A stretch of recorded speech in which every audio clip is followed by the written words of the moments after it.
Hello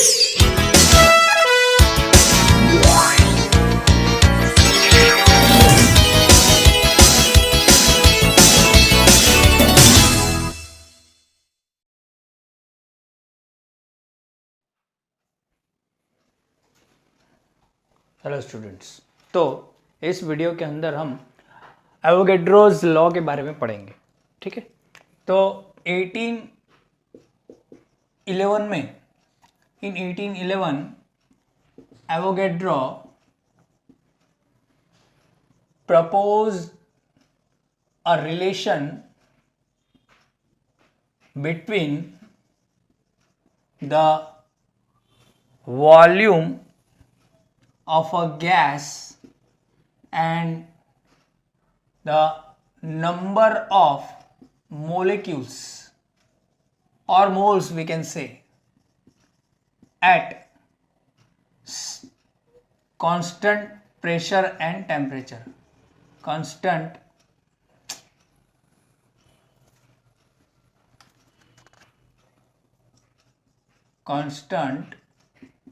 temperature and pressure। इन्होंने एक law दिया था, ठीक है, the relation between volume and number of moles. ठीक है, अब नंबर ऑफ मोल्स क्या है, you all know, one mole, we all know one mole जो है वो क्या है, हमने चैप्टर नंबर 1 के अंदर ये चीज जो है वो स्टडी की हुई है। ठीक है, that is Avogadro number 6.022 10⁻23 molecules or particles, we can say that। okay, अब ये देखो, ये बहुत ही बड़ा नंबर है, सीधी सी बात है, बहुत ही बड़ा नंबर है। इसको अगर काउंट करने जाओगे तो काउंट नहीं कर सकते। ठीक है, तो इसको अगर हमें गिनना है, मतलब कि इतने पार्टिकल्स को अगर लेना है तो कैसे लोगे, तो एक अच्छा तरीका था कि किसी भी गैस का अगर इतने मोलिक्यूल्स चाहिए, गैस के बारे में ये बात हो रही है या फिर किसी भी एलिमेंट के बारे में बात हो रही है, ठीक है, तो उसका मोलर मास ले लो। ओके, क्या ले लो, मोलर मास। क्या ले लो, मोलर मास। ना व्हाट इज मोलर मास, अगर मानो कि मैं ऑक्सीजन की बात करूं, O2 गैस की बात करूं, तो यू ऑल नो O2 का जो मोलिकुलर मास है वो कितना होगा, कितना है O2 का मोलिकुलर मास, एक का 16, इसका कितना होगा 32 U बोल दो और AMU बोल दो, कितना होगा 32 U या AMU। ठीक है, लेकिन अगर मानो कि हमें इसको मोलर मास करना है, ठीक है, मोलर मास करना है, तो कैसे करोगे, जैसे अब यहां पे अगर आप मानो कि यहां पे मोलर मास को ग्राम में लेना पड़ेगा। ठीक है, वो मैं समझाता हूं। अभी AMU है तो इसको अगर हम ग्राम में ले लेंगे तो क्या होगा 32 ग्राम पर मोल। ठीक है, क्या होगा 32 ग्राम पर मोल, तो ये इसका मोलर मास हो जाएगा। क्या हो जाएगा, मोलर मास। ओके, और 32 ग्राम मोलर मास होगा, ठीक है, तो हम बोल सकते हैं कि 1 मोल हमने ले लिया O2 गैस। क्या ले लिया, 1 मोल O2 गैस ले लिया। ठीक है, और 1 मोल हमने O2 गैस ले लिया, तो हम बोल सकते हैं कि 1 मोल के अंदर कितने पार्टिकल्स होंगे, 6.022 10⁻23 पार्टिकल्स होंगे या मोलिक्यूल्स होंगे। ठीक है, इसका मतलब कि हमको गिनना नहीं है, सिर्फ इतने 1 मोल हमको लेना है। 1 मोल लेना है मतलब कि इतने ग्राम लेना है, कितने ग्राम, 32 ग्राम लेना है। 32 ग्राम ले लोगे आप तो क्या हो जाएगा, इतना 1 मोल हो जाएगा। कैसे, हमको मालूम है number of moles is equal to given mass upon molar mass, है ना। गिवन मास हमने 32 लिया, मान लो 32 ग्राम हमने लिया। ठीक है, 32 ग्राम हमने लिया। अब अगर इसका मोलर मास हमने निकाला हुआ है 32 ग्राम पर मोल हमको लेना है। ठीक है, तो ग्राम ग्राम कैंसल, 32 कैंसल, तो 1 मोल आ गया, तो हो गया ना। 32 ग्राम जब लोगे तो 1 मोल आएगा। 1 मोल आएगा मतलब कि कितने पार्टिकल्स, इतने पार्टिकल्स होंगे या फिर इतने मोलिक्यूल्स होंगे O2 के। समझ में आया? ओके, तो ऐसे हमने आगे फाइंड किया था। और ये नंबर जो है वो भी एवोगैड्रो नंबर ही बोला जाता है, ठीक है। इसको क्या बोलते हैं? एवोगैड्रो नंबर बोलते हैं, है ना। क्लियर? इतना थोड़ा सा रिवीजन करवा दिया मैंने, इतना आपको आगे पता होगा, ठीक है। अब एवोगैड्रो ने क्या किया था कि कुछ गैसेस ली थी, जैसे कि आर्गन, ठीक है, आर्गन ली थी, उसके बाद ली थी हमारी नाइट्रोजन, ऑक्सीजन, हाइड्रोजन। ओके, यहाँ पे मैं गैसेस लिख लेता हूँ। ये एक्सपेरिमेंट कैसे किया था? तो उन्होंने वो सबका 1 मोल लिया था, ठीक है। वो सबका मतलब कि हम बोल सकते हो कि सभी का अमाउंट जो था वो क्या था? 1 मोल था। एक कंटेनर में 1 मोल लिया होगा, ठीक है। इस कैसे 1 मोल लेंगे? सबका मासेस निकालेंगे, मोलर मास निकालेंगे, उससे उसको ग्राम में कन्वर्ट करेंगे, उतना ले लेंगे तो 1 मोल में आ जाएगा। ऐसे अगर मैं N2 की बात करूं तो आप कैसे निकालोगे N2 का? जो आगे मैंने आपको बताया था 28 ग्राम लोगे तो इसका 1 मोल हो जाएगा, ठीक है। इसका हमने बताया 32 ग्राम लेना है, इसका 2 ग्राम। वैसे आर्गन का भी लेना पड़ेगा, ठीक है। तो सबका लिया था, तो उनका जब वॉल्यूम चेक किया, ठीक है, तो इसका कुछ मिला 22.3 लीटर्स, इसका मिला 22.5 लीटर्स, इसका मिला 22.6, ठीक है। तो आप देखोगे डिफरेंट गैसेस हैं। 1 मोल लिया था, लेकिन वॉल्यूम जो मिल रहा है वो लीटर के अंदर नियरली सेम मिल रहा है ना। तो एवोगैड्रो ने क्या बोला कि अगर 1 मोल इतने पार्टिकल होंगे, मोलर मास ग्राम में लोगे आप, ठीक है, ग्राम पर मोल में लिख लो या ग्राम में लिख लो तो भी चलेगा, ठीक है। तो एक नई टर्म दे दी थी, अगर आपको मालूम होगा तो 22.4 लीटर। लेकिन ये कंडीशन कब आएगी? STP के ऊपर। STP का मतलब क्या है? स्टैंडर्ड टेम्परेचर एंड प्रेशर, ठीक है। प्रेशर कितना होगा? 1 बार होगा, और टेम्परेचर कितना होगा? 273 केल्विन होगा। एक बार देखना पड़ेगा मुझे टेम्परेचर सही है क्या। हाँ, 273 केल्विन होगा। तो ये कंडीशन जो है वो हमें STP बोलनी, इसे STP बोला जाता है। और इस कंडीशन पे ये देखा था, ठीक है। तो इनका एवरेज ले लिया था 22.4 लीटर, ठीक है। इनका एवरेज आया था 22.4 लीटर, इसलिए बोल दिया कि एट STP अगर 1 मोल होगा तो वो gases, only in the case of gases, ठीक है। इससे भी अच्छा सिर्फ इतने लीटर गैस ले लो, इसका मतलब हो जाएगा इतने पार्टिकल्स होंगे। मतलब इसका मतलब है कि 1 मोल, और 1 मोल का मतलब है इतने पार्टिकल्स। तो मतलब कि 22.4 लीटर जो है हमको गैस लेनी पड़ेगी only for gases at STP condition, ठीक है। इतना जो था हमने चैप्टर नंबर 1 में पढ़ा हुआ था। तो हमारे ये जो एवोगैड्रो है उसने भी वही किया।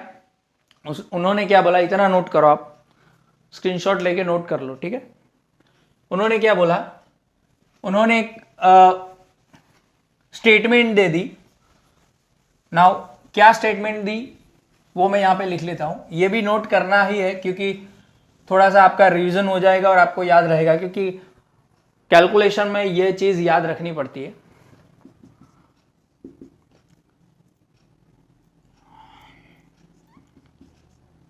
Equal volume of gases, equal volume of gases in under the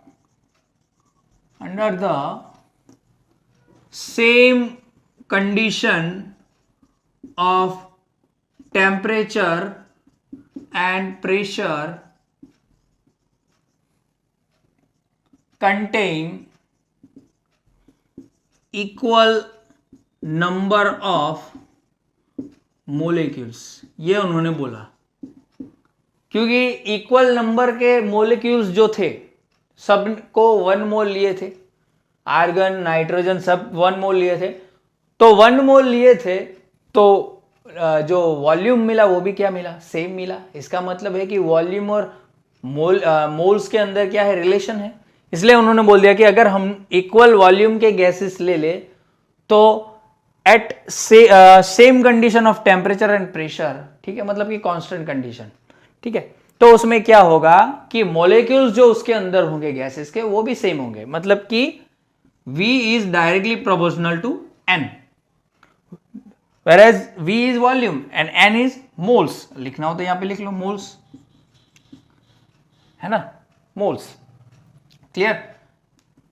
so V अगर प्रोपोर्शनलिटी निकाल दे तो यहां पे क्या आएगा, K4N आएगा, है ना। Here is constant which depends on pressure and temperature. अगर प्रेशर टेम्परेचर चेंज हुआ तो ये भी चेंज होगा, तब तक कोई चेंज नहीं होगा। K4 इज इक्वल टू क्या होगा, V अपॉन N। तो ये भी इक्वेशन हमारा, ये भी इक्वेशन नंबर 1, इक्वेशन नंबर 2, है ना, क्लियर, इतना समझ में आया, ओके। अब अगर कंडीशन ले ले, ठीक है, अगर मान लो कि हम कंडीशन ले ले कि एट सेम, कोई सेम गैस है, ठीक है, फॉर अ गैस एट, अगर मान लो कि कोई वॉल्यूम हम चेंज कर ले V1, ठीक है, तो उसका मोल्स भी चेंज हो जाएंगे N1, है ना, वॉल्यूम चेंज करेंगे तो मोल्स भी चेंज हो जाएंगे।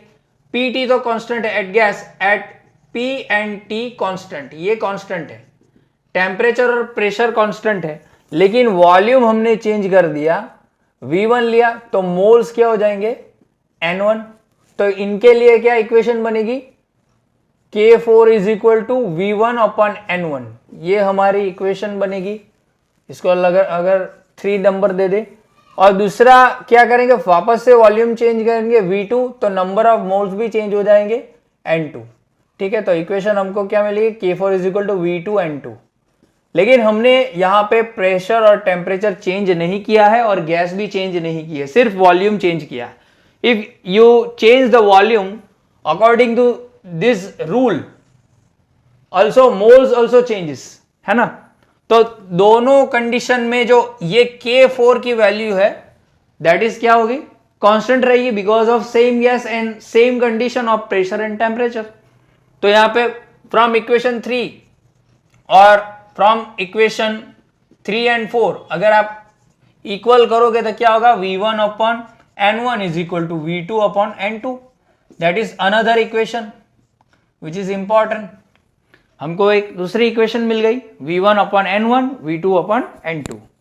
क्लियर, समझ में आया इतना, ओके। चलो अब आगे की बात करें तो यहां पे देखो, एक ये इक्वेशन हमने V is equal to K4N, ठीक है, V is equal to K4N। अब यहां पे देखो आप कि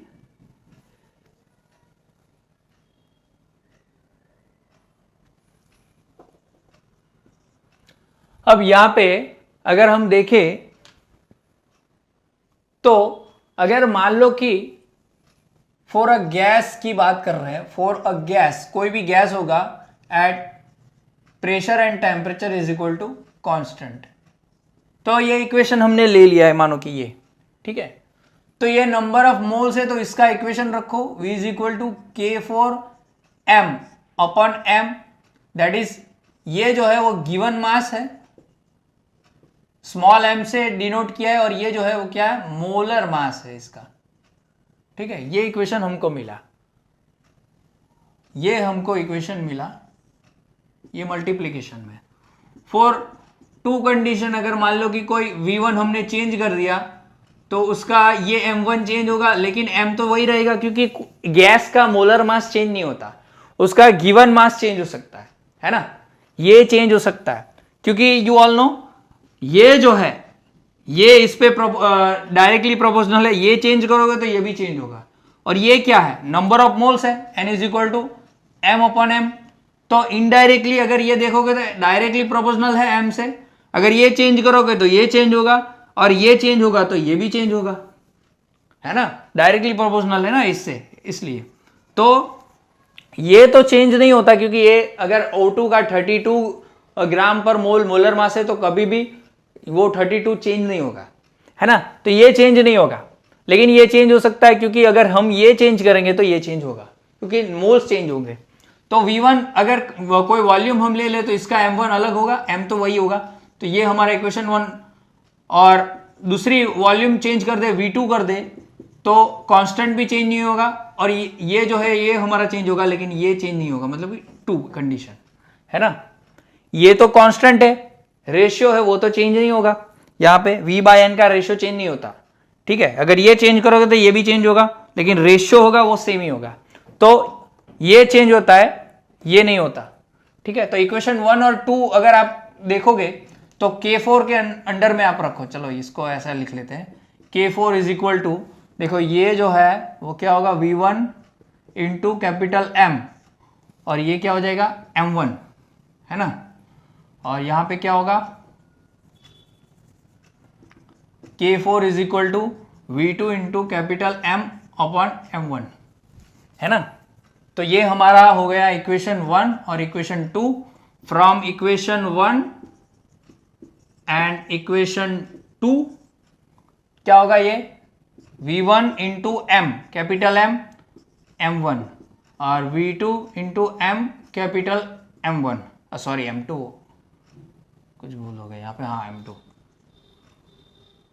तो ये कैपिटल M कैंसल, क्या मिलेगा, V1 upon M1 V2 upon M2। तो ये हमारा एक इंपॉर्टेंट इक्वेशन हो गया, ठीक है, ये हमारा इंपॉर्टेंट इक्वेशन हो गया फाइंड आउट करने के लिए, जहां पे ये क्या है, गिवन मास है, ओके, मोलर मास नहीं है, क्या है, गिवन मास, और ये गिवन वॉल्यूम है। समझ में आया, ओके, क्लियर। जैसे ये है ना वैसे ही वो हमको मिला, सिर्फ हमने क्या किया, इसको एक्सपांड कर दिया, तो mm तो वैसे भी कैंसिल हो जाएगा। इसके अंदर आप ये रख दोगे ना M/M, तो भी वही आएगा, वही इक्वेशन आएगा, हमने थोड़ा लंबा किया हुआ है, ठीक है, क्लियर, ये समझ में आया इतना, ओके, तो नोट करो। अब अगर आगे की बात करें, चलो ये निकाल रहा हूं मैं, ठीक है, ये आप नोट डाउन कर लेना। तो एक लास्ट इक्वेशन जो बाकी है वो मैं आपको क्लियर आउट करवा देता हूं, डेंसिटी वाला। Density is equal to given mass upon volume, sorry, M/V, ये हमारी डेंसिटी का इक्वेशन है, ठीक है। तो ये हमारा जो पहला इक्वेशन था ना वो ले लो आप, that is V is equal to K4 into M upon M, ठीक है। तो V को यहां पे लेके आओ, इसको यहां पे लेके आओ, M K4 into M upon V, ये वॉल्यूम, तो मास अपॉन वॉल्यूम डेंसिटी लिख लो, तो K4 इंटू डेंसिटी। अगर ये तो कांस्टेंट होगा हमारा, है ना, तो अगर ये कांस्टेंट होगा at pressure and temperature is equal to constant के केसेस में, प्रेशर टेम्परेचर कांस्टेंट होगा तो ये भी क्या होगा, कांस्टेंट होगा, तो we can say M is directly proportional to density, है ना। What is M, that is क्या है, ये मोलर मास है, मोलर मास, है ना, क्लियर, समझ में आया इतना, ओके। कैसे इक्वेशन आए ये भी एक इंपॉर्टेंट है। ये तो अगर V1 N1 है, V2 N2 है, तो आप M1 M2 सीधा लिख सकते हो, क्योंकि N1 जो है moles is directly proportional to given mass, ठीक है। तो ये इक्वेशन, सिर्फ इक्वेशन याद रखना है, ये कैसे डिराइव किए गए वो याद रखना नहीं है, ठीक है, क्लियर, इतना नोट करो। फिर हम थोड़े से ग्राफ के बारे में डिस्कस कर लेते हैं, ओके। तो यहां पे आप ग्राफ देख रहे हो, वॉल्यूम वर्सेस जो हमारा नंबर ऑफ मोल्स है, इसका जो ग्राफ आएगा वो कैसे आएगा, ऐसा कुछ आएगा, ठीक है। यहां पे अगर एक्सप्लोरेट करोगे तो यहां पे क्या होगा, एब्सोल्यूट टेम्परेचर मिलेगा, एब्सोल्यूट जीरो टेम्परेचर, ठीक है, वहां पे सभी जो है 0 हो जाएंगे। अगर हम V1 N1 का केसेस लेके देखे, ठीक है, ये ऐसे केसेस देखे तो आगे जो हमने किया था ना वैसे ही होगा, V1 V2 V3 V4, ठीक है, सभी के लिए ऐसा ही कुछ होगा और सबका यहाँ पे मिल जाएगा ऐसा। आगे जो ग्राफ देखे थे वैसा ही है यहाँ पे। फिर यहाँ पे कांस्टेंट है V/N, तो ये तो किसी भी कंडीशन के लिए सेम ही होगा।